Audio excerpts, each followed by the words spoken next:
Dear brothers and sisters, yes, brothers and sisters, um, this episode is dedicated to the both of you.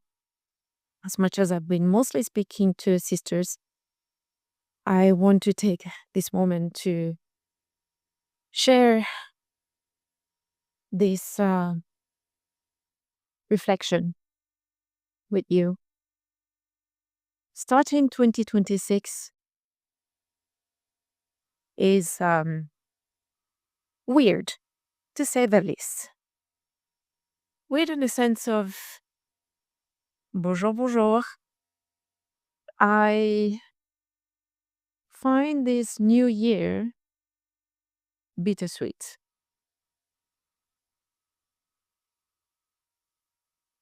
I'm trying to slow down and be content with what I have, and it's not the easiest in a society plagued by the race to having more and more endlessly. A lot of my late conversations started with this question. Shouldn't have been asking myself, what are we doing? Really, what are we doing? We have done what our parents asked of us. We went to school, high school, universities, graduated, found decent jobs.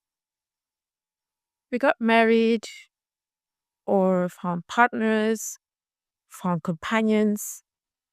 For some of us, we had children. We put food on the table for others. We made it.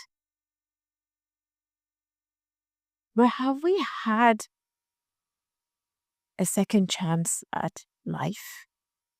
Have you asked the question to yourself? I was having conversations with friends whom I haven't been in touch with for a while. Some haven't spoken in something like 6 months.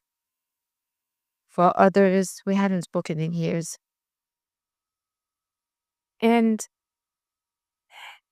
it was heartbreaking to hear about the struggle they went through. I was actually even like, bonjour. I'm recording this while walking in my neighborhood, and I have to say hello to the people I cross path with. So yeah, so I was actually crying on the phone with one of them. Our last conversation was in 2020, as in our last live conversation, not just the WhatsApp exchanges for Christmas Eve, happy birthdays, and New Year's Eve. No, the last one where we talked was in 2020, end of 2020.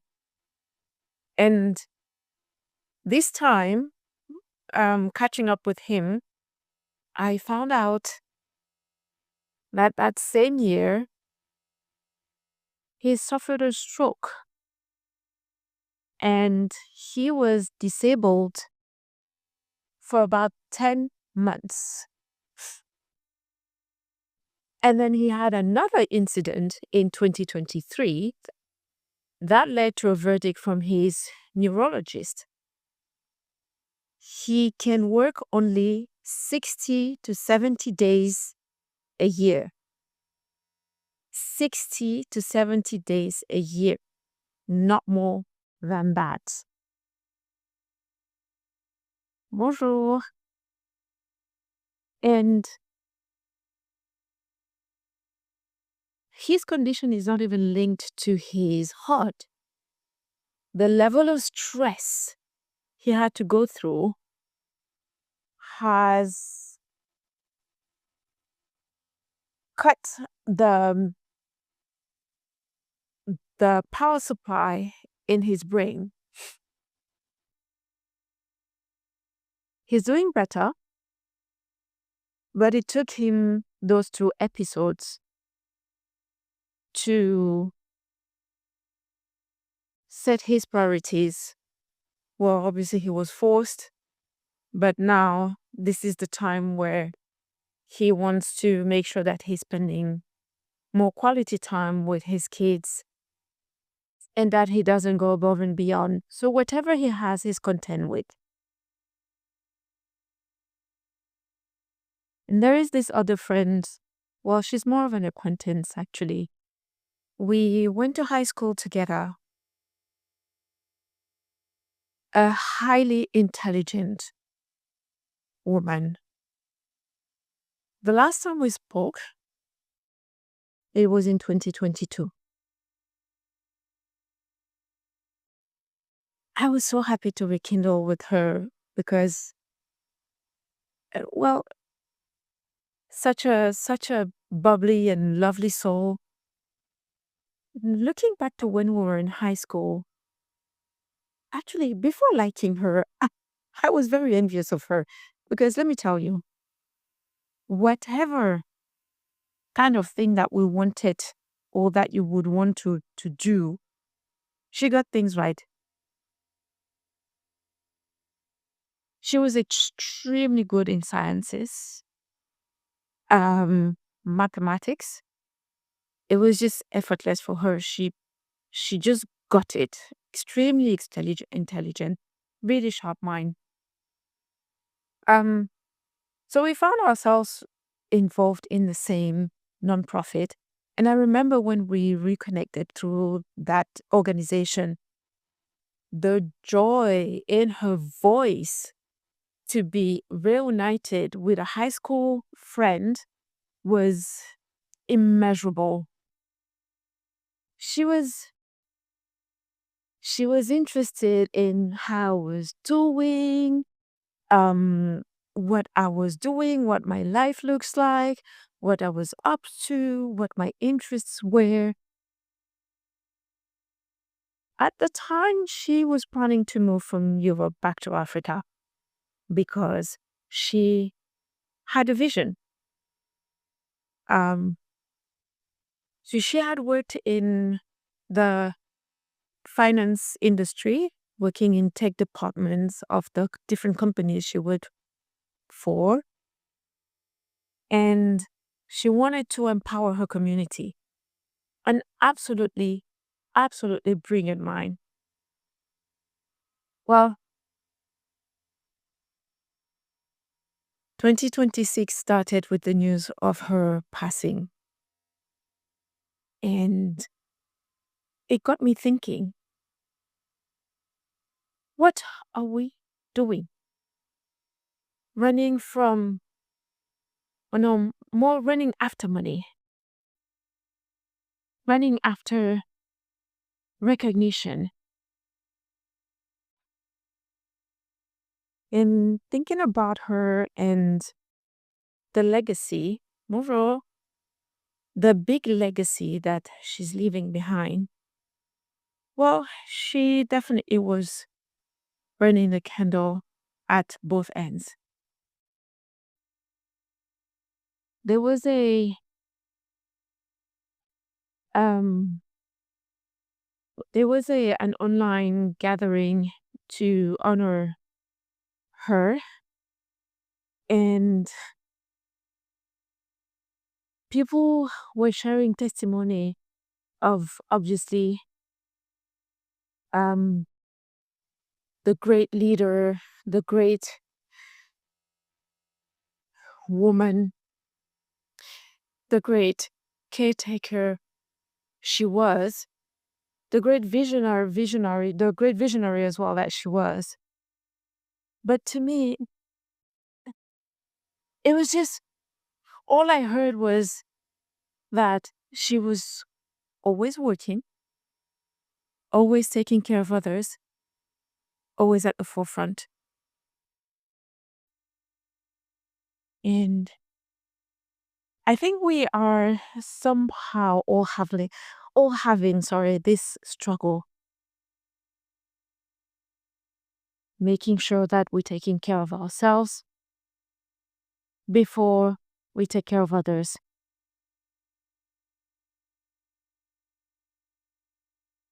We're thinking about making sure that We are at the top of our game, and yet we are caught. We are caught between things that are put before our physical health, our mental health, our spiritual health. What are we doing exactly? I share the example of these friends, and I'm sure they're not the only ones. So I'm just wondering, what are we doing? Every day I see my feed flooded with all these newsletters about success and accumulation.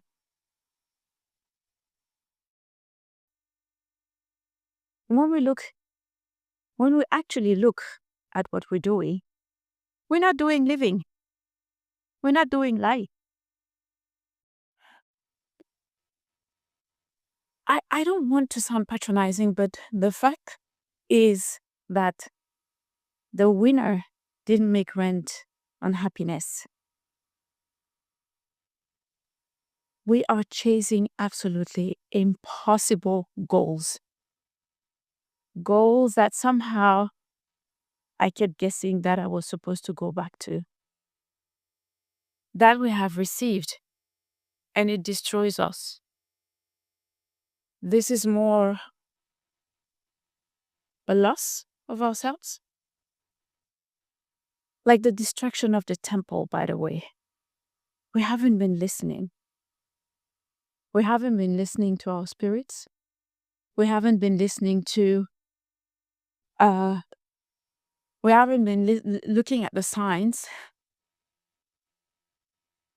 And it is time to stop and have difficult conversations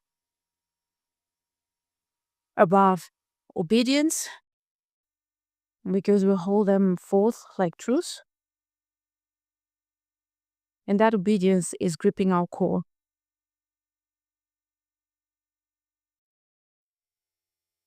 We know that what we're being asked to do, what we're being told to chase, it's not healthy. Somehow we keep going, we keep pushing. And I wanted to take a moment to share this with you. Even if what I'm going to say hurts, but stop your cart. Get off the race. Not to grow stronger or faster, no. Need to focus on what really matters. Bonjour. And what really matters is for us to reconnect with our spirits, with ourselves, with our communities, with our loved ones, even with our enemies. Heck, I don't know what we're running after, but I know it's not real. What is real is the now. What is real is the person next to us and whispering in our ears what we need to do and how we need to do it. We have the answers within ourselves. As for me, I know that I'll keep on asking myself, what am I doing? Why am I doing this? I'll keep on having the uncomfortable conversations with my husband, my friends, my community, my family.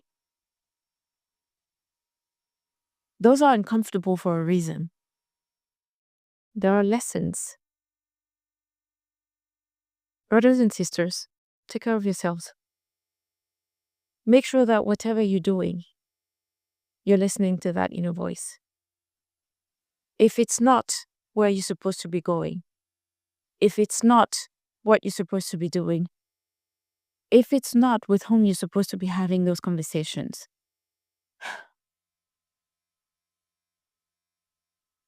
if it is where you're supposed to be going, if it is what you're supposed to be doing, if it is with whom you're supposed to be having those conversations, by all means, listen to that inner voice and go ahead. And in all that process, always make sure that you are speaking your truth.